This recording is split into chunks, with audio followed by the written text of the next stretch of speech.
Dando continuidade ao nosso estudo sobre a fotomorfogênese das plantas, nessa videoaula nós vamos estudar os pigmentos que absorvem preferencialmente na faixa do vermelho, que são os fitocromos. E como que os fitocromos foram descobertos?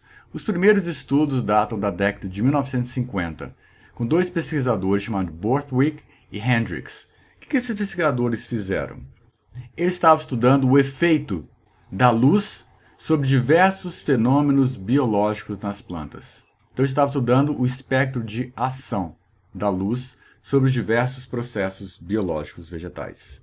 Dentre os diversos processos que ele estudou, ele encontrou um grande impacto da luz, principalmente na germinação de algumas sementes, no alongamento de caule de algumas plantas e no processo de florescimento das plantas. E como que ele fazia? Ele colocava determinada semente para germinar em diversos comprimentos de ondas e observava se aquilo tinha um impacto ou não sobre a germinação das plantas. Ele colocava as plântulas crescendo em diversos comprimentos de onda e avaliava se a luz tinha algum impacto sobre o alongamento do caule. E ele fez a mesma coisa com o florescimento. Colocou as plantas sob diversos comprimentos de onda e verificava se havia um impacto da luz sobre a taxa de florescimento das plantas.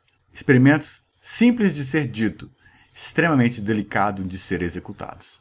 E ele chegou a algumas conclusões, principalmente relacionadas com esses três processos biológicos vegetais.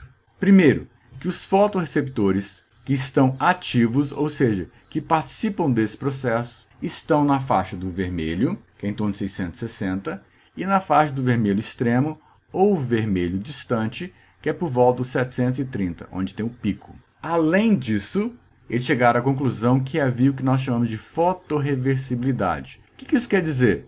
Que os efeitos fisiológicos induzidos por um comprimento de onda podem ser revertidos pela aplicação de outro comprimento de onda.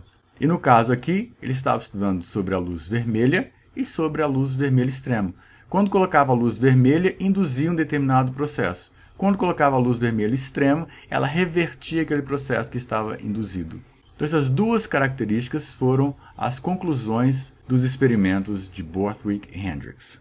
E em função de estarem captando naqueles comprimentos de onda, ele denominou-os de fitocromo vermelho, que absorve na faixa do vermelho, e fitocromo vermelho distante, ou vermelho extremo, tanto faz, que absorve na faixa do vermelho distante. FV significa fitocromo vermelho, PR, porque fitocromo em inglês começa com PH, R de red.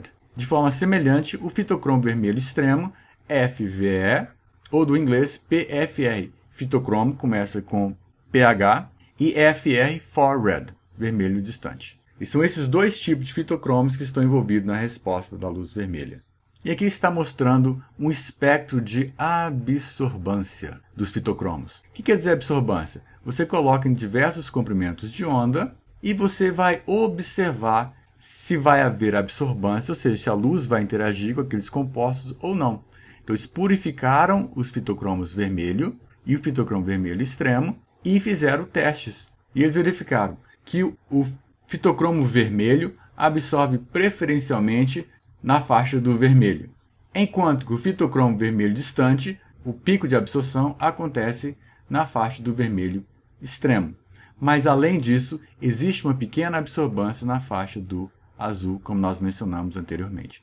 Mas os picos de absorção são no vermelho e vermelho extremo. O fitocromo vermelho absorve somente na faixa do vermelho, como pode ser observado pelo gráfico, que está mostrando o PR.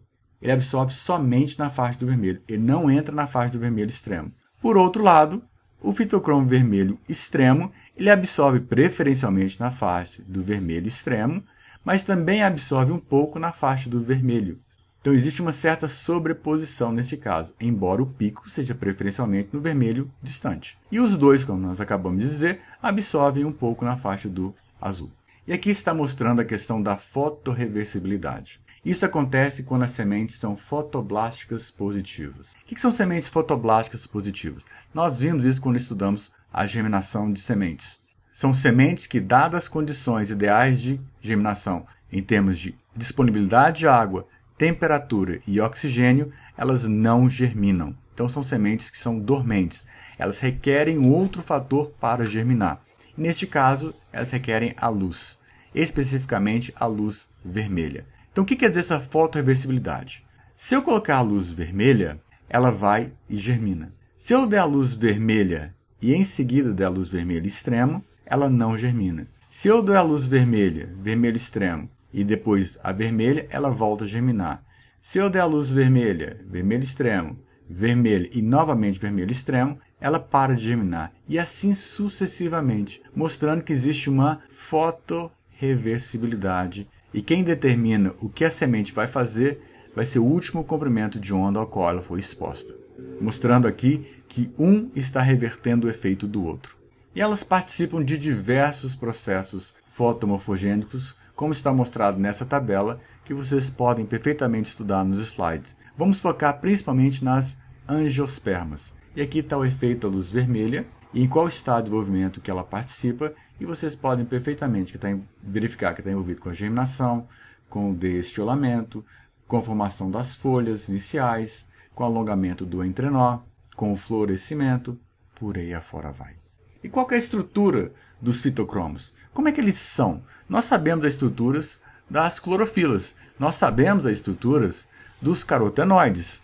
E qual que é a estrutura dos fitocromos? Elas são proteínas pigmentadas solúveis em água. Além disso, elas são dímeros, têm duas subunidades. E cada subunidade ela é formada por uma parte chamada de cromóforo e uma apoproteína, que é um polipeptídeo aderido a ela. Aqui nós podemos ver o polipeptídeo, e essa parte toda mostrada aqui é o cromóforo, que tem um nome estranho, fitocromobilina, ótimo nome para você dar para uma filha. Nessa estrutura fitocromobilina é que está a parte que vai interagir com a luz. E se vocês prestarem bem atenção na estrutura dela, ela se assemelha muito com a clorofila, porém, em vez de formar um anel fechado, forma um anel que é aberto. E essa apoproteína, que é o polipeptídeo, se não tiver a parte do cromóforo, ele não é funcional, não é capaz de interagir com a luz. Que quem interage com a luz é a fitocromobilina.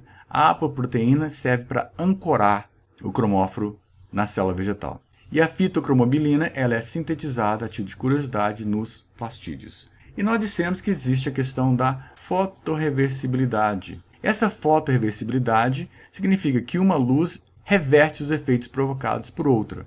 E aqui está mostrando que essa fotorreversibilidade nada mais é do que são mudanças conformacionais que acontecem na estrutura dos fitocromos. Aqui na parte superior, do lado direito, nós temos o fitocromo vermelho. Ele apresenta uma conformação cis. Quando ele recebe a luz vermelho, ele é convertido em fitocromo vermelho extremo. E o que acontece é que agora essa parte externa sai da posição cis e vai para a posição trans. Só essa mudança neste anel heterocíclico do cromóforo faz com que nós tenhamos o fitocromo vermelho ou o fitocromo vermelho extremo. Ou seja, simplesmente uma modificação conformacional faz com que um se converta no outro. E quando o fitocromo vermelho extremo recebe a luz vermelho distante, ele se converte em fitocromo vermelho, voltando para a posição cis. Em termos de metabolismo dos fitocromos, nós sabemos que os fitocromos são sintetizados no escuro e são sintetizados na forma de fitocromo vermelho. É assim que ele surge. E vai existir então uma fotoconversão. Quando o fitocromo vermelho ele é irradiado com a luz vermelha, ele se converte em fitocromo vermelho extremo. Quando o fitocromo vermelho extremo é irradiado com a luz vermelho extremo, ele se converte em fitocromo vermelho. Então vai havendo essa interconversão entre essas duas formas. E nós sabemos que a forma ativa é o fitocromo vermelho extremo. É o fitocromo vermelho extremo que faz alguma coisa nas plantas. Ele que está envolvido nas respostas fisiológicas à luz vermelha. Não é o fitocromo vermelho, é o fitocromo vermelho extremo que é a forma ativa do fitocromo. Ele que induz a resposta fisiológica, seja ela qual for. E aqui, a título de curiosidade, existe o que nós chamamos de estado fotoestacionário, que numa condição de equilíbrio, nós vamos ter uma relação que a maior parte do fitocromo, quando é formado, vai estar na forma de fitocromo vermelho, enquanto que uma pequena parte vai estar na forma de fitocromo vermelho extremo. Isso em função dos picos de absorção. Mais detalhes vocês podem complementar com a literatura disponibilizada para vocês nos livros textos. Esse esquema é extremamente importante que vocês compreendam, porque é sobre esse esquema que nós vamos desenvolver todos os nossos raciocínios com relação aos efeitos fisiológicos. Nós temos que o fitocromo vermelho, em presença da luz vermelha, é convertido em fitocromo vermelho extremo. E aqui então mostrando que a síntese do fitocromo acontece na forma de fitocromo vermelho. Uma vez tendo o fitocromo vermelho extremo, esse fitocromo vermelho extremo ele pode retornar à forma de fitocromo vermelho se absorver a luz vermelho extremo. No entanto, se não tiver luz no ambiente, ele pode ser revertido gradativamente para a forma de fitocromo vermelho, novamente, que nós chamamos de conversão no escuro. É uma reação envolvendo a temperatura, na ausência de luz, em que a fitocromo vermelho extremo volta naturalmente, mas lentamente, à forma de fitocromo vermelho. Então, em presença de luz vermelha, o fitocromo vermelho é convertido em fitocromo vermelho extremo. Em presença de luz vermelho extremo, o fitocromo vermelho extremo é convertido para fitocromo vermelho. Repetindo, o fitocromo vermelho, em presença da luz vermelha, fitocromo é uma coisa, luz é outra. Repetindo, o fitocromo vermelho, em presença da luz vermelha, forma o fitocromo vermelho extremo. O fitocromo vermelho extremo, em presença da luz vermelha, é convertido em fitocromo vermelho. E nessa forma de fitocromo vermelho extremo é que é a forma ativa do fitocromo que vai dar as respostas, mas também a forma que ele pode ser destruído. Aqui uma outra representação do mesmo esquema acima. E onde que ele é sintetizado nas plantas? Eu prefiro mostrar o desenho, fica mais fácil de entender. Principalmente nas regiões de crescimento.